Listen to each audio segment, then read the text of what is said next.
मेरा नाम अदनान हमीद है। मैं राष्ट्रीय सचिव हूँ समाजवादी पार्टी छात्र सभा अलीगढ़। देखिए, मामला ये है कि हम लोगों ने एक ज़मीन ख़रीदी है उस फूड एन्क्लेव के अंदर। और वो ज़मीन हमारा बहुत पुराना 2002 का बैनामा है हमारी ज़मीन का, जिसके ऊपर हमने किसी वजह से बाउंड्री नहीं करा रखी थी। आज हमें लगा कि हमें अपनी ज़मीन के ऊपर काम करना चाहिए या बाउंड्री करानी चाहिए, तो आज हम अपनी ज़मीन के ऊपर बाउंड्री करा रहे हैं पिछले 10 दिन से बराबर हमारी ज़मीन के ऊपर काम चल रहा है, सारी चीज़ें चल रही हैं, हमारी लेबर काम कर रही है। आज अचानक मैं घर पर था, आज अचानक मेरी लेबर के साथ में कुछ लोगों द्वारा मारपीट की गई, उनसे बदसलूकी की गई और काम बंद करा दिया। मेरे पास में मेरी लेबर का कॉल आया कि भाई ऐसे ऐसे हमारे साथ में गाली गलौज की है, बदतमीज़ी की है और आप यहाँ पर आ जाइए। मैं परेशान हो गया। मैं अचानक वहाँ पर हबड़ दबड़ में वहाँ भागते हुआ पहुँचा, तो वहाँ पर जाके देखा तो एक बाबूलाल जी हैं जो कि पूर्व प्रधान हैं यहाँ से, रामगढ़ पंजीपुर से पूर्व प्रधान हैं। उनका दावा ये है कि साहब ये ज़मीन मेरी है। तो मैंने उनसे कहा कि साहब ये आपकी ज़मीन कैसे है, आप मुझे बताइए। तो वो कह रहे हैं कि नहीं नहीं ये ज़मीन मेरी है।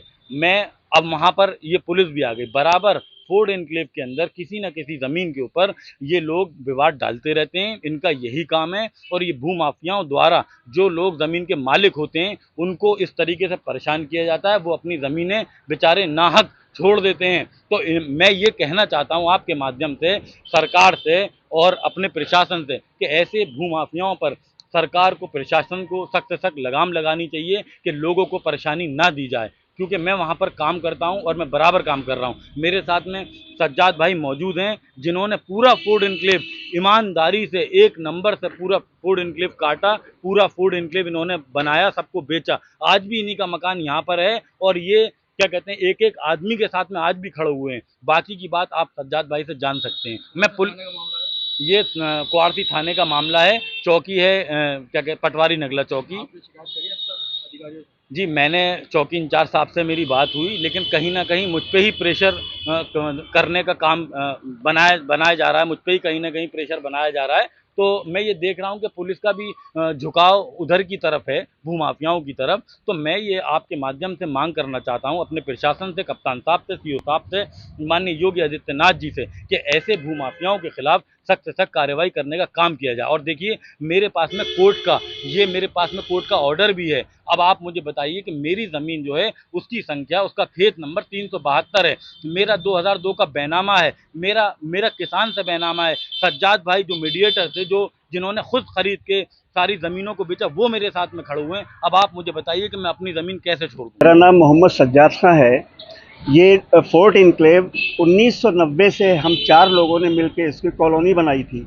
सारे किसानों की ज़मीनें ख़रीद ली, सबका पूरा पैसा दे दिया। अब ये जहाँ भी ये लोग ज़मीन खाली कहीं देखते हैं, ये उसे घेरने लगते हैं। ये यहीं गांव के कुछ लोग हैं, कुछ लोग यहाँ जिनको ज़्यादातर मैं नहीं जानता हूँ, लेकिन ये हरकतें मुस्तकिल चल रही हैं। कोई ना कोई प्लॉट घेर लिया जाता है और जिसका वो प्लॉट होता है वो उससे रह जाता है। यही हाल अभी यहाँ इन्होंने ये कर रखा है कि ये जो 372 नंबर में जो प्लॉट दिया गया, इससे पहले भी लेखपाल मकर धवज ने इस ज़मीन को नापा था, तब ये 372 ही बताया था। लेकिन अब ये कहते हैं ये 372 नहीं 371 है। जब हमने 1990 से लेके ये ज़मीनें खरीदी, तो जैसे जैसे जो खेत थे, जहाँ थे, जैसे उनकी मेड़े थी, हम उसी तरीके से हमने प्लॉटिंग कर दी, लोगों को प्लॉट दे दिए। आज ये कहते हैं कि ये नंबर फला नहीं है, ये नंबर फला नहीं है, ये नंबर इसमें, ये प्लॉट इसमें आ रहा है और ये इसमें आ रहा है, जबकि सारी ज़मीनें हमारी खरीदी हुई है। कोई भी ज़मीन ऐसी नहीं है जो किसान से हमने खरीदी ना हो उसका पैसा देके। लेकिन आज मुझे परेशान किया जा रहा है, इतना परेशान किया जा रहा है। यहीं यहीं ये कुछ पटवारी के नगले के लोग हैं और जिसमें एक यामीन है और अब बाकी लोगों को मैं ज़्यादा नहीं जानता, और भी लोग हैं, ये परेशान करते हैं। मैंने बहुत से लोगों को प्लॉट बेचे इसमें। तो जहाँ भी इनको मौका मिलता है, कोई अगर प्लॉट पे बाउंड्री नहीं है, किसी वजह से नहीं कराई है, वो उस पे घेरने की कोशिश करते हैं और घेर लेते हैं। लेखपाल से कहना ये है कि भाई जो सही तरीके से, जो मुनासिब वो है, उसके वहाँ से जो इसके सिवाने हैं वहाँ से नाप तोल की जाए, 1 नंबर में नाप तोल हो इसकी, बाकायदा तहसील के ऑर्डर से नाप तोल कराई जाए। मैं इसमें पूरे तौर पे ये नहीं कौन कौन है, लेकिन प्लॉट घिरते हैं जो अननोन होते हैं, मेरे जानकार लोग नहीं होते हैं, वो गुंडागर्दी भी करते हैं मेरे साथ। मैं शिकायत किससे करूं? कहीं सुनवाई नहीं।